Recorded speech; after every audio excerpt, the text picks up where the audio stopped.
So today we will have a result, or you can say it's a theorem. A series summation an is convergent, then limit n tends to infinity an is equal to 0. ठीक है, इसकी जो last term है series की जो term है that किसको tend करेगी, वो 0 को टेंड करेगी if an is convergent. Then is the converse is true, क्या इसका कन्वर्स भी ट्रू है? अगर लास्ट ये टर्म an nth टर्म की लिमिट जो 0 है तो क्या an कन्वर्जेंट होती है? तो सबसे पहले तो हम ये फर्स्ट पार्ट देखते हैं. देखो what is given that summation an is convergent. Now let Sn denotes the nth partial sum of the series an. अगर an कन्वर्जेंट है तो इसका जो सीक्वेंस होगी nth पार्शियल सम वो भी क्या करेगी, कन्वर्जेंट. तो as summation an is convergent therefore, क्योंकि इसका बिहेवियर किसके ऊपर डिपेंड करता है, nth पार्शियल सम के ऊपर. therefore limit n tends to infinity Sn is equal to S, which is unique and finite.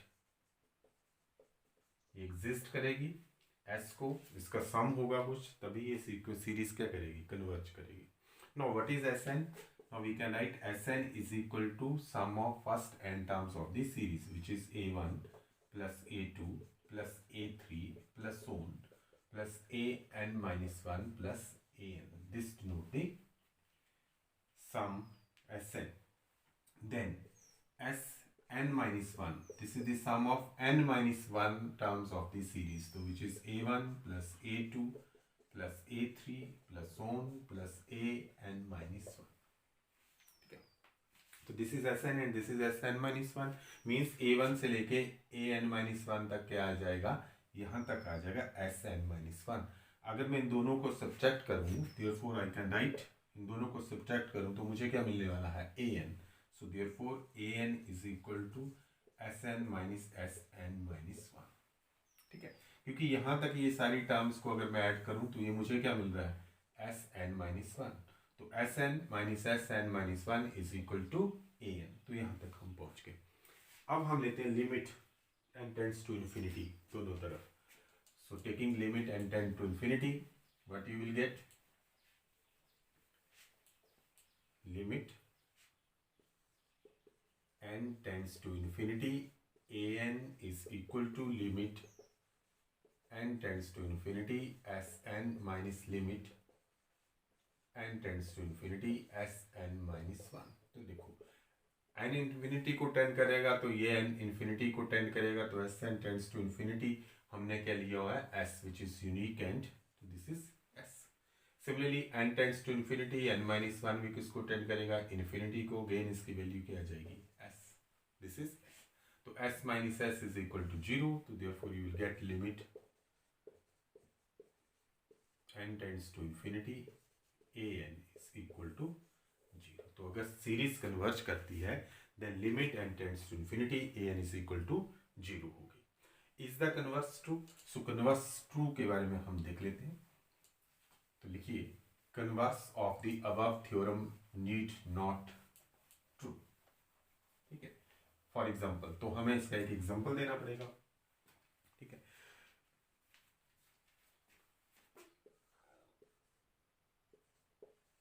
Converse of above theorem is not true always. ठीक है, हमेशा ट्रू नहीं है इसका कन्वर्स, तो means converse is not true.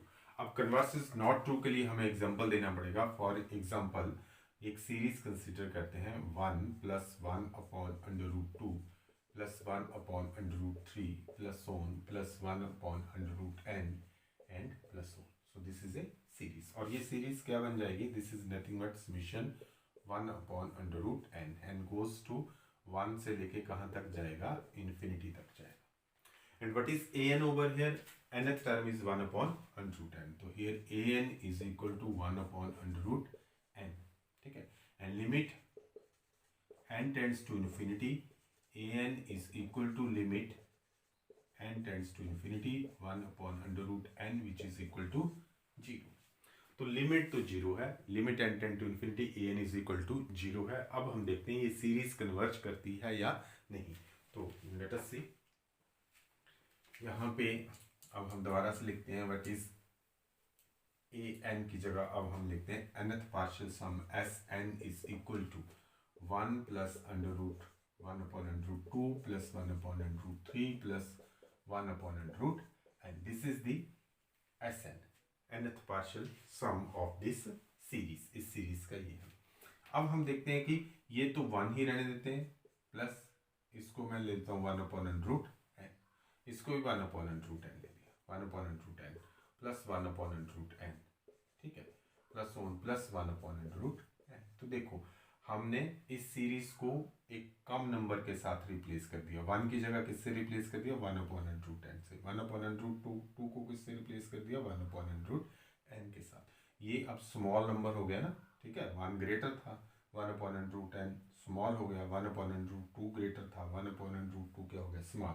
तो small small number से जब हमने रिप्लेस कर दिया तो ये वाला जो सम है वो ग्रेटर देन हो जाएगा। Now S N is greater than this number, और इसका हम सम कर सकते हैं, इसलिए रिप्लेस किया कि अब हम इसका सम कर सकते हैं। हम स्मॉल नंबर के साथ रिप्लेस कर दिए सारे, तो ये जो एस एन था is greater than this number. और अगर हमने इसको कैलकुलेट किया तो this is N upon under root N and this is equal to under root N. तो इनफैक्ट हमारे पास आता है S N is greater than under root N. अब हमने तो देखना है कि n टेंड्स टू इन्फिनिटी तब क्या होगा। तो as n tends to infinity, as n tends to infinity under root n किसको टेंड करेगा? इन्फिनिटी को। देयरफॉर एस एन भी किसको टेंड करेगा? इन्फिनिटी को, है ना। ये इन्फिनिटी हो जाएगा, तो ये तो इन्फिनिटी से बड़ा है, तो ऑटोमेटिकली ये कहाँ चला जाएगा? इन्फिनिटी को। तो by with the help of this nth partial sum diverges to infinity, therefore this series diverges to infinity. This implies that summation a n diverge to infinity. तो therefore converse is not true. क्यों true नहीं है? क्योंकि series क्या करती है? Infinity को diverge करती है, और हमारा जो nth टर्म है वो कहाँ को कन्वर्ज कर रहा था? 0 को। therefore converse of above theorem is not true, and this is the example. ठीक है, एक एग्जांपल आपके पास और भी रहेगा, जैसे summation 1 upon N. Summation 1 upon N आपने किया हुआ है कि दिस सीरीज डाइवर्ज करती है, कोई ने होमवर्क भी दिया था। And limit N tends to infinity 1 upon N is equal to 0।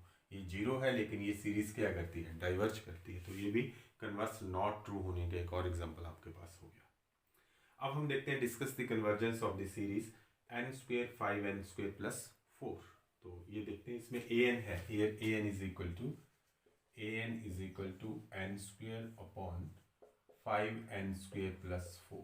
अब हम इसकी लिमिट ले लेते हैं। Limit n tends to infinity A N is equal to limit n tends to infinity n square upon 5n square plus 4। अगर मैं इसकी limit निकालूं तो लिमिट क्या आएगी? मैं n स्क्वेयर से न्यूमिनेटर और डिनोमिनेटर को डिवाइड कर दूंगा, और you will get this is 1 limit n tends to infinity, this is 1 upon 5 plus 4 upon n square। तो ये 4 upon n square when n tends to infinity it goes to 0, so it is equal to 1 upon 5। ठीक है, 1 upon 5 हो गया। तो इसका एक दूसरा मेथड ये भी है कि ये दोनों पॉलिनोमियल हैं n में, ठीक है, और उनकी डिग्री सेम है, तो हाईएस्ट डिग्री टर्म का जो कोफिशिएंट होता है, और यहाँ भी हाईएस्ट डिग्री टर्म का जो कोफिशिएंट होता है वो लिख देते हैं। इसका कोफिशिएंट 1 है तो 1 लिख दिया, इसका कोफिशिएंट 5 है तो 5 लिख दिया, या तो फिर ये भी इजी है, n स्क्वायर से हमने डिवाइड करके हमारे पास 1/5 आ गया। अब हमने पिछले क्वेश्चन में कंपेयर किया तो उसने लिखा था कि कब कोई सीरीज अगर कन्वर्ज करती है तो उसकी nth टर्म की लिमिट क्या होगी? 0। अब इसकी nth टर्म की लिमिट क्या होगी? 1/5 means it is not equal to 0। therefore the given series, therefore the series n square upon 5n square plus 4 does not converge,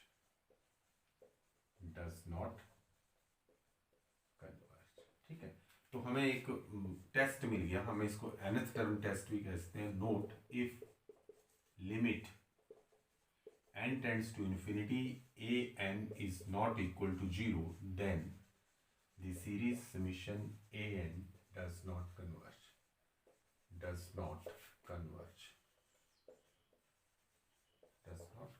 ये उसी थ्योरम से हमें ये मिल गया। क्योंकि हमें थ्योरम क्या दी थी, इफ ए एन कन्वर्जेस तो लिमिट उसको क्या होती थी, जीरो। तो अब अगर लिमिट जीरो नहीं है then this series does not converge. तो अगर सिंपल कोई क्वेश्चन ऐसा मिल जाता है और आप देखते हैं कि एन एस टर्म की लिमिट जीरो नहीं है तो आप डायरेक्ट लिख सकते हैं कि डज नॉट कन्वर्ज। जैसे हमें पता है कि एक स्टेटमेंट पी जो है वो क्यू को इम्प्लाई करती है, तो it means negative Q minus Q किसको इम्प्लाई करेगा, माइनस क्यू, माइनस पी को, माइनस पी को। सीरीज कन्वर्जेंट है तो nth टर्म की लिमिट क्या होगी, जीरो। तो इसका माइनस क्यू क्या है, nth टर्म की लिमिट जीरो नहीं है तो सीरीज कन्वर्ज नहीं करेगी, तो सीरीज डज नॉट कन्वर्ज। तो ये हमारे पास एक रिजल्ट आ गया एक और। So now we have Cauchy's root test. ठीक है, Cauchy root test, if a N is a positive term series, series के ऊपर भी हमने कंडीशन लगा दी, it is a positive term series such that limit n tends to infinity a n raised to power 1 upon n is equal to l, इसकी value l आ रही है, then the series, l कोई number हो, then the series converges if l is less than 1, अगर ये number 1 से बड़ा छोटा है then it is convergent, and it divergent when l is greater than 1 and it gives no information for l is equal to 1, l is equal to 1 के लिए कोई information नहीं देगा, you can say that test fails for l is equal to 1। तो हम इसका case of failure कर देख लेते हैं कि कैसे कैसे ये टेस्ट फेल होता है। बाकी ये लेस देन और ग्रेटर देन के लिए तो आप प्रूफ कर ही चुके हैं। So let's see what happen when test for l is equal to 1। So लिखिए for l is equal to 1,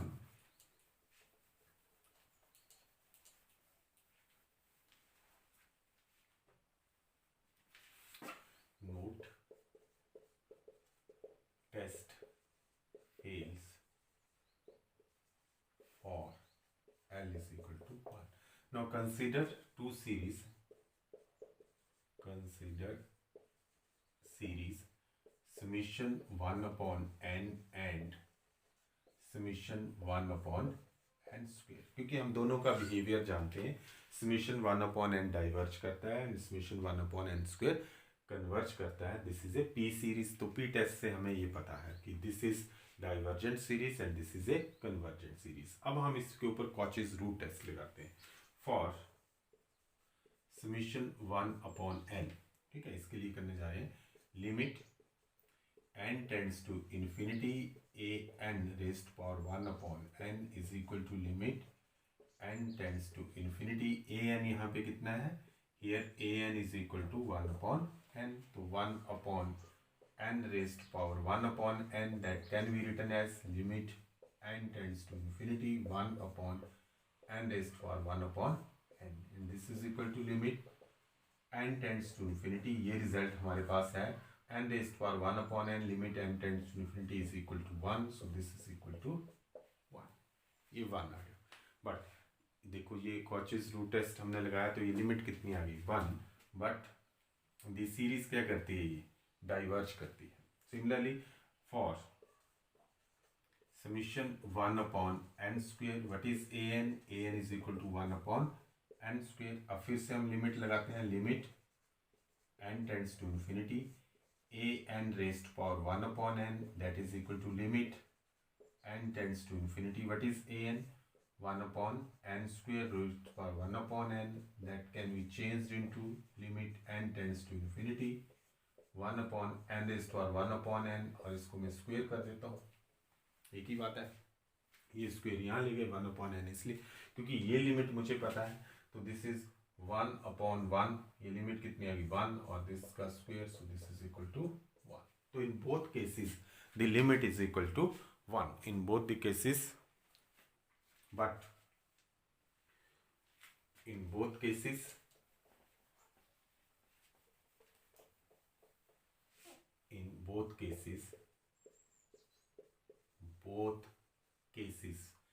limit n tends to infinity a n raised to power 1 upon n is equal to 1, but summation 1 upon n diverges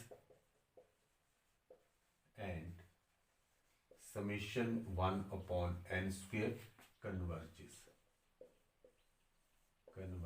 hence root test fails for L is equal to 1। तो ये आपको कोई example पूछ लेते हैं, show that true test fails for L is equal to 1। तो ये हमारे पास एक सिंपल एग्जांपल है। हम दो सीरीज कंसीडर करते हैं, one is 1/n and other is 1/n square, और बता देते हैं कि दोनों के लिए L की वैल्यू सेम है, लेकिन एक सीरीज कन्वर्ज करती है और दूसरी क्या करती है, डाइवर्ज करती है। अब कुछ क्वेश्चंस करते हैं ऑन कॉचीज रूट टेस्ट के ऊपर। So solve these questions. This is number 1, this question, and number 2 is this question. So we will start with the question number 1. N is equal to 1 to infinity 1 plus 1/√10 raised to power minus n, और minus n की power कितनी है, 3/2। तो इसको question को करते हैं। तो let us see what is an in this question. an is equal to 1 plus 1/√n minus n raised to power 3/2। तो हम इसको डिनोमिनेटर में ले जाते हैं ताकि ये माइनस जो है वो पॉजिटिव बन जाए। तो 1 plus 1/√n और होल रेस्ट पावर बन जाएगी n रेस्ट पावर 3/2। अब थोड़ा सा पॉजिटिव हो गया। तो अब हम देखते हैं limit n tends to infinity, limit n tends to infinity an, क्योंकि कॉचेस रूट टेस्ट लगाना है। तो जब भी यहाँ पे पावर में n हो तो हम कॉचेस रूट टेस्ट ही लगाने की कोशिश करते हैं। तो यहाँ पावर में n है, तो Cauchy's root test, by applying Cauchy's root test an raised power 1/n। So this is equal to limit n tends to infinity 1/1 plus 1/√n और n रेज़्ड पावर 3/2 और whole raised power 1/n। So this is equal to limit n tends to infinity 1/1 plus 1/√n whole raised power n। अब n raised power 3/2 and this is, ये multiply हो जाएगी n raised power 3/2 into 1/n। तो ये n raised power 3/2 means n raised power 1 into n raised power 1/2। तो n cancel और you will get n raised power 1/2। तो n raised power 1/2 means √n। तो ये मिल गया हमें, पावर्स को हमने मल्टीप्लाई कर दिया, n cancel and you will get n raised power 1/2 which is √n। अब देखो when n tends to infinity यहीं पे लगेगा, तो 1 plus 1/n whole raised power n when n tends to infinity पढ़ा है हमने, that is equal to e। तो ये कितना बन जाएगा, e बन जाएगा। दिस इज इक्वल टू 1/, ये वाली लिमिट आ गई e, और 1/e क्योंकि e की वैल्यू होती है 2.7182। ठीक है, यहाँ तक हम वैल्यूज की लिख लेते हैं। So 2.718 which is greater than 1, so this is less than 1. 1/2 2.7, so this is less than 1. So by Cauchy's root test, therefore by Cauchy's root test, the given series, दोबारा से लिखेंगे आप, the given series converges। Series एक बार फिर से लिखी जाएगी और फिर लिखा जाएगा the given series converges। Now we will have the second question। Second question में हमारे पास an क्या है, an is equal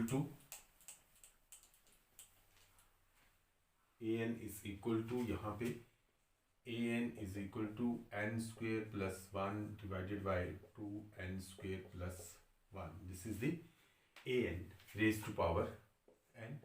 तो अब हम लेंगे limit n tends to infinity, Cauchy's root test apply करेंगे, an raised to power 1/n। This is equal to limit n tends to infinity n square plus 1/2n square plus 1। ठीक है, इसकी power n और उस सारे की power कितनी होगी, 1/n।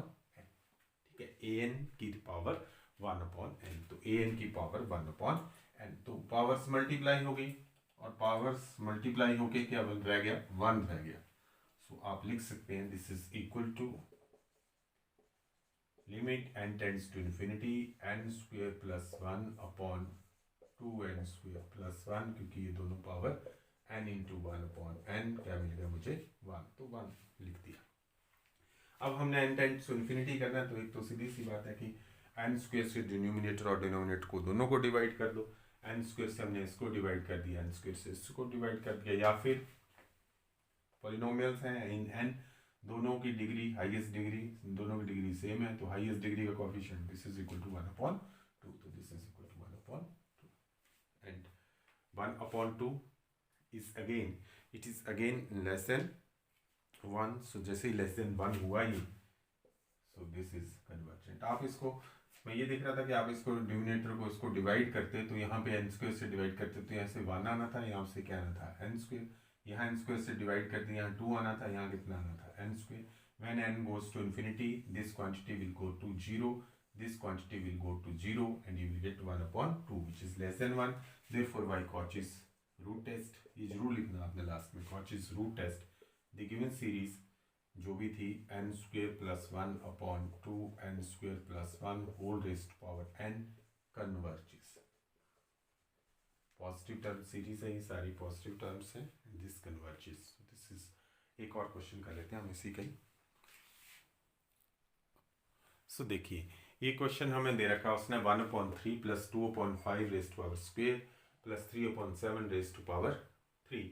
तो ये देखो 1 2 3 और वही इसकी पावर हो रही है 1 2 3, ठीक है, और नीचे 3 5 7। तो हम इसके टर्म इजिली लिख सकते हैं। What is an is equal to, यहाँ फर्स्ट टर्म के लिए ये था, सेकेंड टर्म के लिए ये था, थर्ड टर्म के लिए ये था, तो मीन्स nth टर्म के लिए मेरे पास यहाँ पे क्या आएगा n अपॉन यहाँ पे आएगा 2n प्लस 1, ठीक है।